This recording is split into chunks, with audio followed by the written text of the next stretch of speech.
Ja,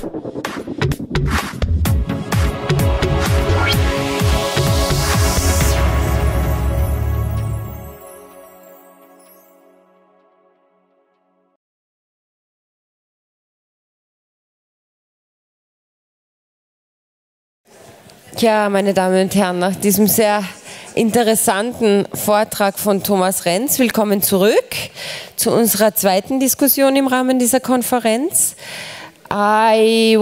Diese Diskussion jetzt wird in zwei Sprachen geführt. I would like to introduce to you Mr. Andrej Srakar from the University of Ljubljana. He works in the field of cultural economics, cultural policies and cultural management. He works for the Institute of Research, of Economic Research, and he will give us a short introduction in his field, in the European frame, in the field of cultural economics. And after that impulse, we will refer to Thomas' speech and go into the discussion. You can always interrupt us, you can always place your questions whenever you like. Erna is in the room and will bring you the microphone if you want to contribute. So, Andrej?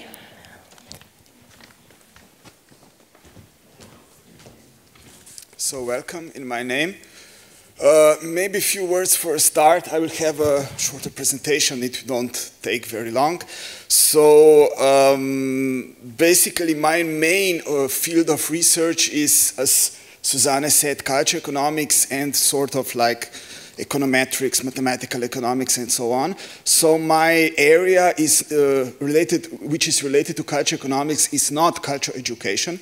The article that was the basis for this presentation, which was also applied for this symposium, which is a contribution with a quite renowned culture policy scholar from Slovenia, Vesna Čopić, is basically one of my first attempts to dive into culture education. But nevertheless, of course, firstly, culture education is an important part of research also in culture economics, particularly related to formation of taste. So basically how, which is probably also relevant for, I believe most of you come from culture institutions, education institutions. So basically what is the basis for the people who come to your institutions, how do they acquire taste and why is this relevant? I will try to also shortly present some culture policy aspects of culture education, mainly related to situation in Slovenia, where this debate about culture education was quite lively, especially during the 2000s. And what is most interesting, it brought quite significant changes in the culture policy in Slovenia. Culture education, through this debate that I will shortly present, became an important topic in national strategic documents, policy documents, and some changes were made. Finally, I will shortly present also the research that was the basis for this topic, which relates to the lack of the study of culture policy and management in Slovenia. Slovenia is one of the very rare countries in this part of Balkan, the Southeastern Europe, Balkan, basically, which doesn't have this sort of study. So we were trying to somehow contribute to discussions which are presently not moving in a positive direction, to convince the decision makers that we need this study, and we tried to make a qualitative and a quantitative study among the relevant groups to prove that, or to estimate what is actually the demand, the need for such study. But just shortly, firstly, I hope really I won't be too long, culture economics. There are mainly three things that I wanted to point related to culture economics. Firstly, of course, culture economics is also very relevant. In Austria, you have several respectable culture economists, so perhaps some of you will know some of the things that I will talk about. Firstly, of course, the discussion about culture education and taste in culture economics started with the renowned highly controversial article by the Chicago boys, George Stigler and Gary Becker in 1977 in the American Economic Review. It was titled De Gustibus Non Est Disputandum. So, of course, they were claiming, Stigler and Becker were claiming that basically all the people have the same taste. The taste is not something that would be different among people. The only thing that brought changes among the people is basically the differences in the constraints of the social environment. The thesis has been discredited, especially by culture economists, so this is probably interesting, by numerous studies, later studies, which basically show that the mathematical models of Stigler and Becker were just, to tell it in simple words, rather a bullshit. So basically, even the mathematics of their mathematics didn't really work properly. Their suppositions didn't work properly. So basically, the culture economists showed with empirical studies that basically cultural capital is important for forming of the taste. So you don't only have equal tastes. The people who are exposed to culture and so on build their taste, build their human capital, and by this they change their culture preferences. But nevertheless, this topic is still open in culture economics, and it would probably demand more research. So I think the main topic of this roundtable is what can science, Wissenschaft, do for Kulturvermittlung. So yeah, part of it would be to get better insights into those problems, because there are three open hypotheses how these cultural tastes are formed. One is habit formation, which is the most simple. So basically, if you expose the people more to culture events, they get accustomed to it, they gain habits, and basically then they like culture more and attend culture events more. Basically, what the culture institutions should do, if this hypothesis would hold, the arts managers should go to great lengths to introduce the arts to young audiences with regularly scheduled targeted programs to get them into the habit of attending the events, regardless of any particular human capital formation effect. So this is a little bit related, this hypothesis, to the Stigler and Becker's thesis. The second, more complex thesis, and probably much more closer to the true condition, is called learning by doing or learning by consuming. It was especially advocated in the 1990s by two French researchers, Lévy-Garboua and Motte-Marquette. They basically claimed, and they proved this partly in their quantitative studies, that basically people learn their preferences through culture education. So they don't know ahead what are their tastes, what are their habits, what are their preferences, but they change their preferences as exposed, and their utility functions and so on, by being exposed to culture. So, but of course, this thesis demands, unfortunately, even more complex quantitative research. Habit formation only demands some simple variables to be included, while this research, of course, demands much more complex work. The utility functions change in the models. The third one, which is another interesting one, is rational addiction. So basically, when you have the opposite of this is myopic addiction. Myopic addiction is mainly addiction based on your past exposure to culture. Rational addiction claims that you also take into account your future decisions. So basically, if you count, let's say if you invest in human capital, you renounce some of your current consumption and you count that your future consumption will improve your quality of your life, your satisfaction with culture. So your current preferences are not only dependent on your past exposure to the arts, but also to your future exposure to the arts. So this, of course, also changes a little bit the econometric models. But so far, it has to be said, all three hypotheses have been tested. I think there is most evidence for the second one, for learning by doing and learning by consuming. Some slight but not conclusive evidence on rational addiction, but this is of course a very interesting topic, which also probably has relationship to how the people respond to culture and to how to form the culture programs to educate them. Finally, when we are talking about qualitative research, there is an interesting area, I think, in the economics that is not explored well, not in culture economics particularly, which is called experimental economics. So basically, a lot of the claims, probably also by some culture education scholars, some other cultural scholars, can be tested in experimental settings. When you would have like focus groups, smaller groups, you would expose them to different incentives. You can also build some some things that could relate to culture education, and then you would explore in those settings how they respond to incentives in the settings. Unfortunately, I think that one of the rare, or maybe even the only study made, was done by an Italian researcher, Castro, in 2004. He showed, interestingly, that there is no relationship in experimental settings between culture education and culture consumption of cultural goods. So this is a little bit controversial. He wasn't able to confirm the relationship that culture education would bring to, let's say, higher consumption. So a lot of this research is very open, and especially related to experimental economics. I think many of the things probably that were discussed, I wasn't here yesterday, many of the things that are discussed here can be tested in this setting, so it opens up probably an interesting area. So secondly, I would like to talk also about, I said, about culture policy in Slovenian case. So culture education in Slovenia, wasn't that a lot debated. It was present. We had, of course, the courses in the primary school, compulsory courses in visual education, in visual arts, compulsory courses in music. We still have those courses in the primary education, but it became a hotly debated topic in the beginning of 2000s. There were 4 studies made mainly by the Slovenian Peace Institute in Ljubljana, by Majda Hrženjak, and her team in successive years, 2003, 4, 5, and 2006, which basically showed some important characteristics of culture education in Slovenia and mainly pointed to what should the culture policy do to stimulate the culture education in Slovenia.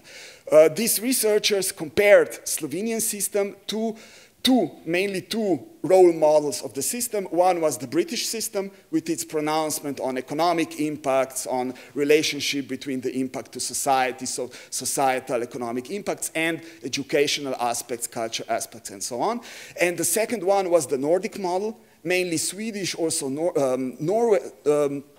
Norway examples were used, and basically the main thing, probably the main conclusion of this research that is really important is that culture education works best in a country if it is properly institutionalized. At that moment, Slovenian culture education was very loosely structured. It didn't have some serious guidelines in the policy documents, some coordination of the efforts. So these efforts by the researchers mainly culminated in a national culture program of 2008-2011, when culture education was firstly included as a very, very important part of culture policy strategy of Slovenia. And even in the recent document, National Culture Policy Program of 2014-2017, culture education is one of the key areas. It has one of the longest wordings in the document.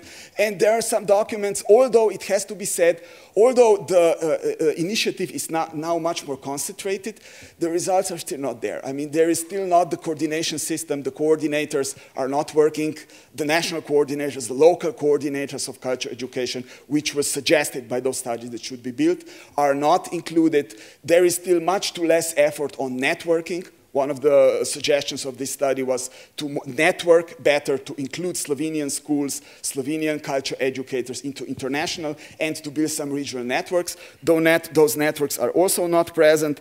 So there is still not sufficient usage of internet possibilities, which was also highly suggested, like for popularization, information, cooperation, and networking. And of course, from the conceptual part, those studies suggested, firstly, that the pronouncement should be on cultural literacy. They even suggested some references to radical and critical pedagogy. I think many of you know what I'm talking about. So basically, cultural literacy and culture capital should be the basic dimension of culture education. Culture education should not be only related to core arts, to fine arts, but also to popular culture, to media, to contemporary definitions of culture, post-structuralist, structuralist definitions, and so on. And secondly, what was also important, they suggested playing child playing as a key element of culture education, not just in kindergarten, but also in elementary schools and maybe even later. So the play should be the main concept of culture education for future development of this field in Slovenia. So basically, there were also some initiatives in these years. In 2006 and 2007, there was a school year of culture. The impact still hasn't been estimated enough. There is a high need, also in policy documents, there stands a need to have better impact studies, better impact assessments of the influence of those measures. Has there really been a change? Has the situation improved? I mean, one could say that it is still mainly words. Perhaps the main measure still hasn't been implemented, but of course there is initiatives for the Education Ministry and for the Culture Ministry to cooperate better, which is unfortunately at the present still not sufficiently implemented.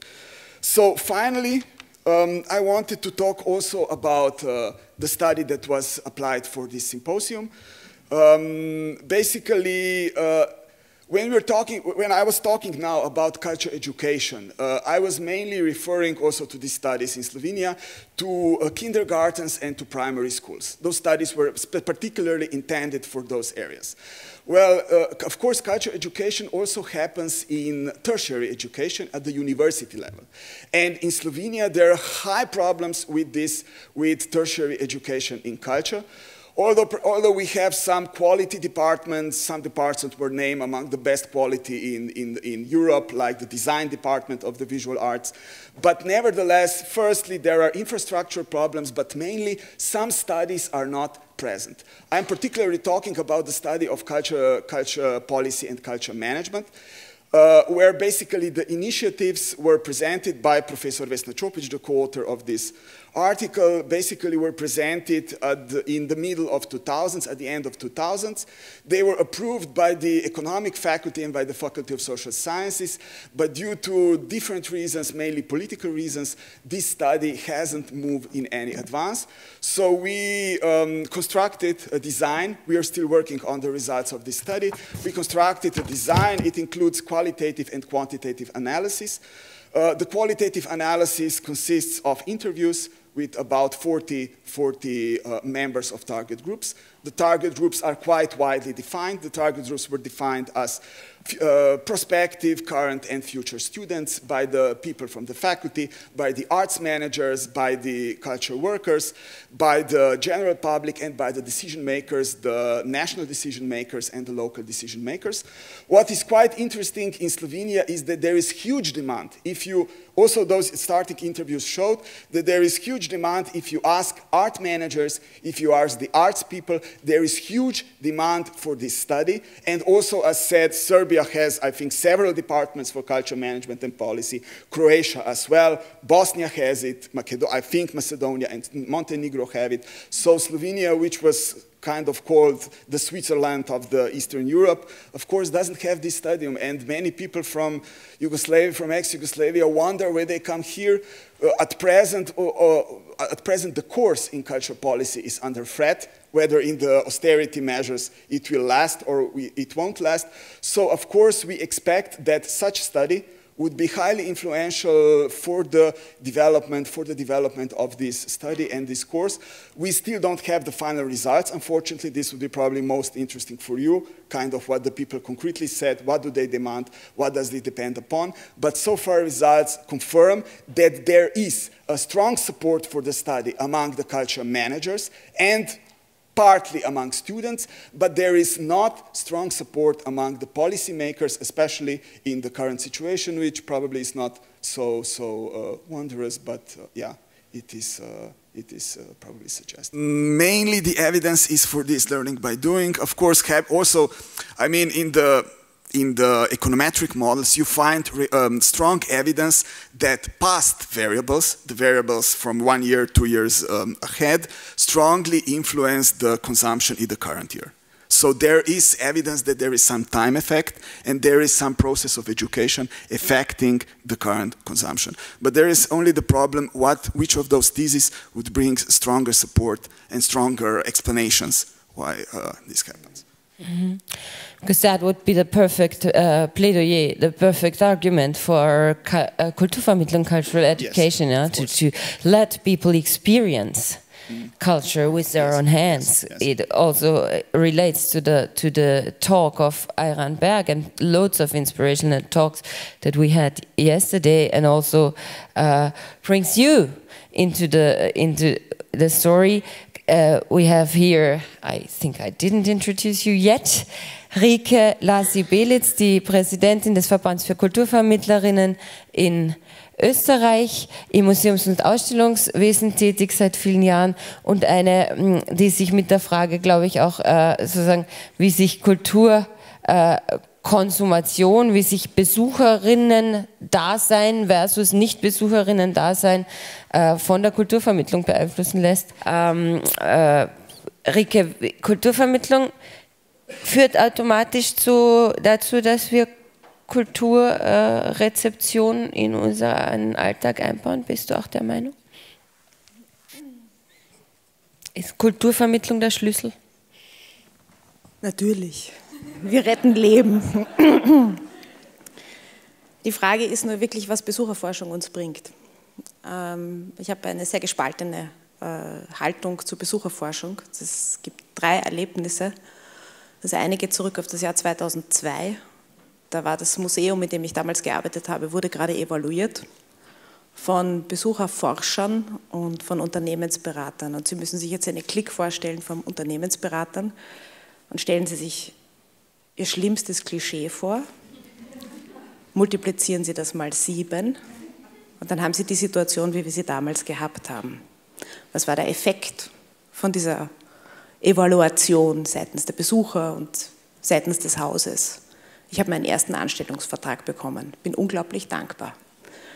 Zweites Erlebnis, gar nicht lange her, mit Besucherforschung, ich bin auf Xing, das kennen Sie, so eine Plattform.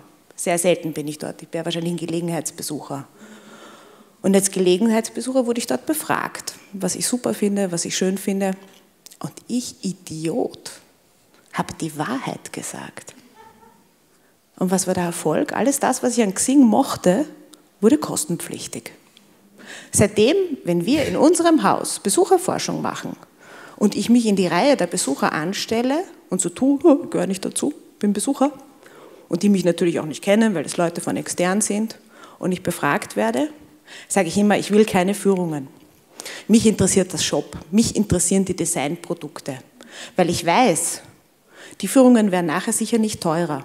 Mich interessiert auch nicht der Ausstellungsbesuch, weil ich weiß, wenn zu viele Leute aufgrund des Ausstellungsbesuches kommen, dann geht wahrscheinlich oder womöglich der Umkehrschluss los, aha, das sind Bereiche, die wir teurer machen können. Und der dritte Bereich ist jetzt ganz aktuell bei uns auch im Haus, eine Besucherforschung, die geplant ist, wo ich wirklich staune, warum man so viel Know-how im Haus nicht anerkennt und schätzt. Warum der Prophet aus einem anderen Land oder aus einem anderen Bereich geholt wird. Weil diese Zahlen, diese Einschätzungen, dass der Karren an die Wand fährt, dass das System nicht mehr stimmt, dass es eine Diskrepanz gibt zwischen den Anstrengungen, die wir unternehmen, aber diese Anstrengungen nicht belohnt werden mit jahrelanger Arbeit durch höhere Besucherzahlen. Das spüren wir doch alle. Und warum fragen wir uns da nicht erstmal selber? Und dann, wenn man qualitative Nichtbesucherforschung macht, warum diese so durch ein Know-how, das extern vorhanden sein muss, weil kein Kunsthistoriker, kein Kunstvermittler, kein Musikpädagoge hat wirkliches wissenschaftliches Forschen und Auswerten von Excel-Tabellen gelernt. Ja. Das Know-how von außen muss dazukommen, aber warum bei diesen Peer-Groups, bei diesen Fokusgruppen, die erforderlich sind für qualitative Nichtbesucher- oder Besucherforschung, hier auf das Know-how der Kunstvermittlung nicht eingegangen wird, das finde ich immer ein bisschen kritisch und komisch, dass man hier auf ein unglaublich großes Potenzial verzichtet und das liegen lässt. Und was mich auch immer komisch stimmt, und da bin ich schon am Ende, das ist immer die Frage, wer gibt das Ding im Auftrag? Die Kunstvermittlung ist es nicht. Warum? Wir machen Besucherforschung blitzschnell. Na, hat es Ihnen gefallen? Wollen Sie wiederkommen? Was hat gepasst? Was brauchen Sie für Ihren Besuch? Wie kann ich es machen, dass es Ihnen angenehm ist? Aha, okay, oh, wir müssen mehr Sitzpölster anschaffen, alles klar. Ja? Das passiert sofort. Und in einem Unternehmen, das daran interessiert ist, werden diese Erfahrungen auch aufgezeichnet und blitzschnell sofort adaptiert und verwertet. Das passiert im Moment. Mit denen, die kommen, die da sind, die im Haus sind. Mit die denen, nicht kommen? Ja, und das wird mich auch noch interessieren. Und dann schwöre ich, dann bin ich schon wirklich fast still. Ich glaube das nicht. Du darfst. Nein, stopp, Moment, warte, ganz kurz. Ich glaube das nicht, was du gesagt hast. Dass man Nicht-Besucher gar nicht erst umwerben soll, weil die sowieso nicht kommen, weil sie sich nicht interessieren. Meine Mutter ist 85 Jahre, die geht ins Konzerthaus, sie beklagt immer dort, sie ist schlohweiß, dass sie dort nur Grauköpfe sieht und keine jungen Leute sieht. Sie geht nicht ins Museum, das ist so anstrengend, sie hatscht nicht mehr gern, sie fehlen die Sitzgelegenheiten, der Klassiker. Aber sie ist in ihrer Gasse, das wird immer sehr liebevoll als die Gang bezeichnet, diejenige, die als Nicht-Besucherin eines Museums seit 35 Jahren die anderen permanent motiviert und auch mich schickt. Ja? Du, pass mal auf, da gibt es eine Tagung in St. Pölten, weißt du das schon? Ja, Mama, habe gelesen, danke, bin eingeladen. Ich glaube, dass Nichtbesucher ganz wichtige Multiplikatoren sind, auch wenn es sie nicht interessiert. Mich interessiert die Gala überhaupt nicht. Aber ich kann jedem sagen, dass George Clooney vergeben ist. Also mein großes Plädoyer als Antwort hier, versteht Besucherforschung nicht nur als externer betriebswirtschaftlicher Blick, sondern versteht es als als Methode, die aber letztendlich aus vielen verschiedenen unterschiedlichen wissenschaftlichen Disziplinen her auf die Probleme schauen kann. Also eine interdisziplinäre Besucherforschung, ich wäre sofort dabei. Ich glaube, das ist ganz wichtig und ich glaube, dass wir das in Österreich lernen müssen, eine Kultur des Scheiterns, dass wir Scheitern nicht begreifen als endgültiges Ende, sondern als Aufgabe, und da glaube ich, kann England uns wirklich viel vortanzen in der Richtung, das als Kultur begreifen und zu sagen, gut, das war und jetzt nochmal der Auftrag darin sehen, das gleich nochmal besser zu machen und gleich nochmal neu zu nützen. Das Problem bei Besucherforschung ist, ich stelle eine Frage, ich bekomme eine Antwort. Will ich denn diese Antwort wirklich hören? Das ist ja etwas, wo ich ja eine grundsätzliche Bereitschaft haben muss, den Betrieb nachher komplett zu ändern. Und wenn mir meine Besucherforschung ergibt, dass wir in einem klassischen Museum ein unglaubliches Problem haben mit 50% Nichtbesuchern und es kommen 3% des Stammpublikums aus der großen Stadt und von diesen 3% sind 100% weiß, sage ich jetzt mal, ja, ohne Migrationshintergrund. Und ich müsste mir jetzt logischerweise die Frage stellen und den Auftrag formulieren, ich will die 97% der Menschen mit Migrationshintergrund haben. Dann müsste ich bereit sein, meinen Betrieb komplett neu zu definieren. Kurzes Kommentar. Also an allen Theatern, wo ich gearbeitet habe, war es so, wenn ein Stück gut gelaufen ist, da war die Regie großartig. Alle Stücke, die schlecht gelaufen sind, war die Marketingabteilung scheiße. Ja? Das funktioniert erst einmal so. Zweitens glaube ich, dass es ist sehr schwer, shall I say it in English? Okay, I'm sorry. Theaters that I used to work in, the production ran well, the director was a genius. Shows that didn't go well, marketing department was shit. So the marketing department probably saw that different. Yes, well, everybody should have probably. But the thing is that we are selling a different kind of product. We're not selling Coca-Cola. We're not selling Levi's jeans. We're selling risk. Every time, every exhibition is a new risk. Every production is a new risk. So the way we reach people with the work that we do is through emotions. It's not just marketing. It's how do we emotionalize a public to feel a relationship with our institution. So far in all the wise things that were said, we never talk about the product itself and how we emotionalize. And I believe, even though we're in internationalization and globalization, art and culture is something local. If you don't get the people around you to be your core, that's very hard to to last. It has no sustainability. So how do you create intense relationships with people? And I think marketing in our world does not have to be the traditional, okay, we put up the posters, people see the posters and they come. We have the tools to really different kinds of languages of dialogue. And I think that's what we don't utilize. And I think what you said was very, very important, that we have to rethink the institutions. And it's not somebody one person can do or one department can do. Society is changing. Our potential audience is changing the whole time. The way they deal with media, the way that the languages they speak, the traditional background they come from that sometimes doesn't even include going to theater where their parents have come from. So we have to create different languages to reach a much more diverse body of people if we want people to visit our institutions. And we have to emotionalize them. And that's not a poster, it's not a marketing department, it's not a study. It's how we link our products with the basic also dreams and needs and passions and fantasies and creativity of the people around us, because that's what we sell. We don't sell products that are practical. Yeah? We sell dreams.